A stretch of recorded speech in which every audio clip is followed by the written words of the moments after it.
my God, leche flan nga! Hi guys! So today's video ay gagawa tayo ng leche flan sa halagang 20 pesos lang.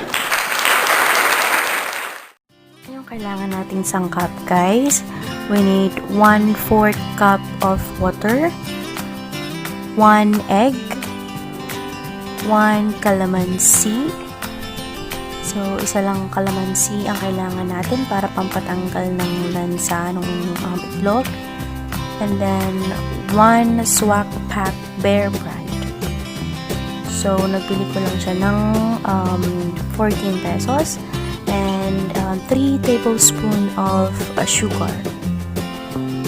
So, start na tayo. Okay, next. So, sa mahinang apoy, ilalagay natin yung ating llanera. And then, maglalagay tayo ng 1 tablespoon of sugar. Then, antayin natin na matunaw yung asukal. Okay, so medyo natutunaw na yung ating asukal. Kailangan natin gumamit ng tong. Ayan, para iikot-ikot natin yung asukal, mag-distribute siya dun sa llanera. So, there you go. Ayan na yung itsura ng llanera natin. Natunaw na yung asukal niya. Okay na to. Ngayon, itatabi muna natin to para gawin naman natin yung ating mixture. Okay, so ngayon, ilalagay na natin sa ating bowl itong ating Bearbrand Swak pack. So, ayan, open na natin to. Okay, so buhos lang natin dito.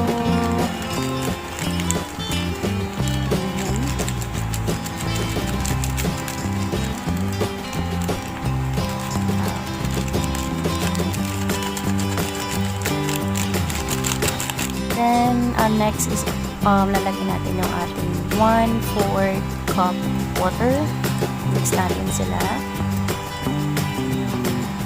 Okay. Then, so next is ilalagay natin yung ating 3 tablespoon of sugar. Then, mix. Okay, lalo natin ng mabuti para matunaw yung ating asukal. And then, after this one, ilalagay naman natin na yung ating itlog.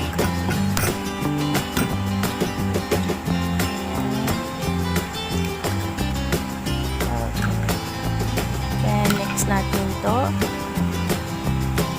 Okay, para haluin natin mabuti.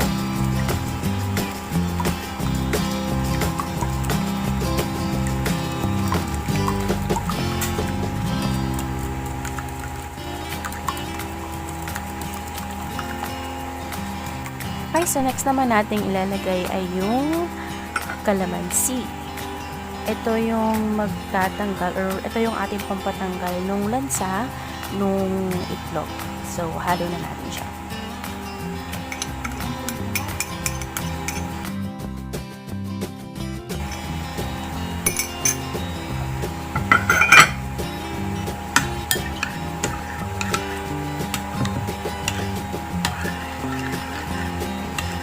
Ngayon, ilalagay na natin sa ating llanera yung ating mixture.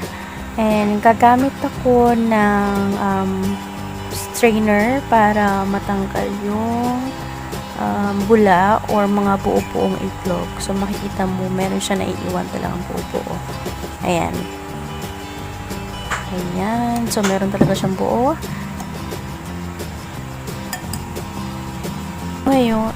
Ngayon, tatakpan na natin to ng aluminum foil. Pero kung walang aluminum foil, pwede naman gumamit ng plastic. Pero since meron akong aluminum foil sa bahay, so ang ipantatakip ko sa kanya is aluminum foil. Ayan. Then, kanina nagpakulo na din ako ng tubig. Okay, para dun sa steamer natin. So, lalagyan na lang natin itong leche flan natin sa steamer.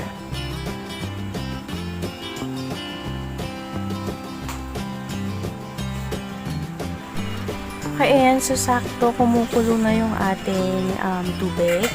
Ngayon, ilalagay na natin yung ating llanera na may mixture. So, mainit. Ayan. So, ganyan. Lagyan natin siya dito. Then, takpan natin. So, mag-aantay tayo ng 45 minutes. Okay. So, antayin natin siya. Antayin na natin siyang maluto.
Hindi yung ano lang?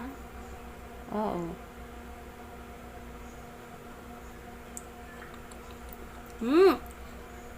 Oh my God, leche flan nga!